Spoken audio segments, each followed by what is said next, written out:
Hello, my name is Alan Panter. I am a principal at Yeo and Yeo CPAs based in the Auburn Hills office. I'm a certified public accountant and a certified government financial manager. I have been providing services, mainly audits, to governmental units such as libraries for over 30 years. Our firm was contracted with by the Library of Michigan in 2019 to revise the Public Library Financial Management Guide and also to create these short webinars that cover a variety of library accounting topics. This webinar is intended to be a basic overview of the importance of knowing how a library is established and governed. In this webinar, we'll answer the questions: what does library establishment mean? What are the different types of libraries? Why is all of that important? And what resources are available? So we'll talk about all of that as we go. The first question that needs to be answered is, what does library establishment mean? We often see and hear these terms, but what does it really mean? Establishment refers to the state law that a library was organized under when it was established. How the library was established will determine the library type and define what its governance structure is. That leads us to the next question. What are the different types of libraries? There are 6 main types of public libraries in Michigan. These library types are district libraries, city libraries, township, village, county, and school district libraries. Furthermore, there are 3 different types of city libraries and 2 different types of township libraries, thus making a total of 9 different types of public libraries found in the state of Michigan. City and township libraries are additional subsets.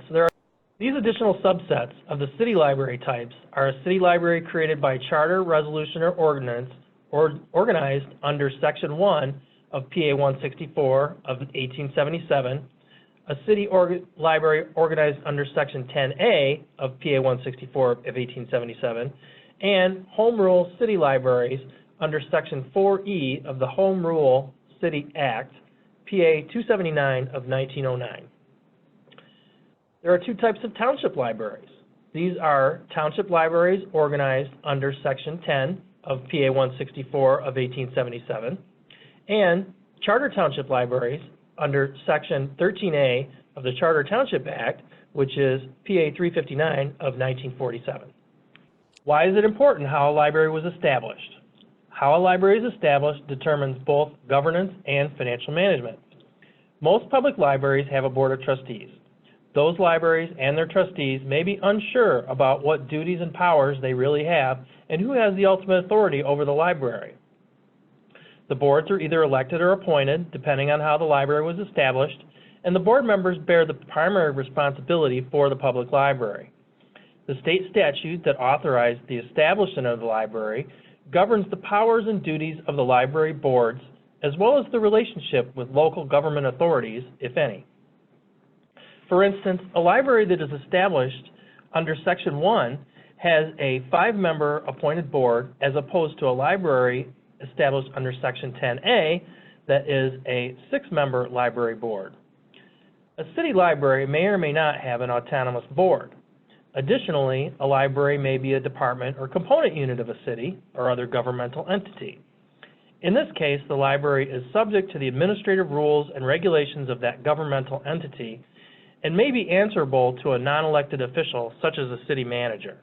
Other matters are determined based on who has the ultimate authority, such as who has the authority to hire and fire personnel, and who has the authority to build and manage, or who has the duty to build and manage library facilities. The library type also has an effect on the financial management of a library. The following is a general list of items that may vary based on the type of library. Property tax rates vary by type of library. Also, how do the taxes flow to the library and who is responsible for that process? Who can issue debt? And then in turn, how is the debt paid for? How is shared revenue distributed? Who determines and approves the annual budget?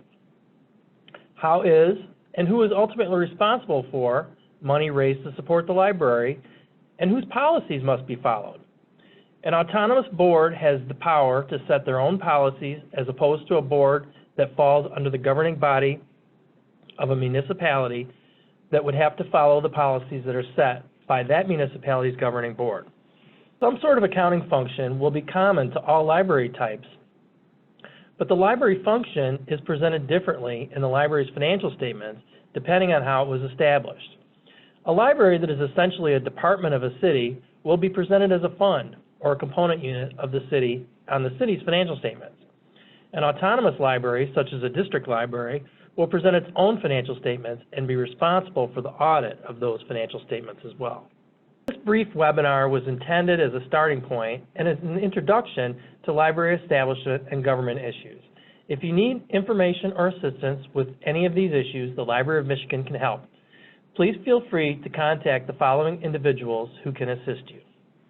There are additional resources available on the Library of Michigan's website, such as the Library Law Handbook and the District Library Law Handbook.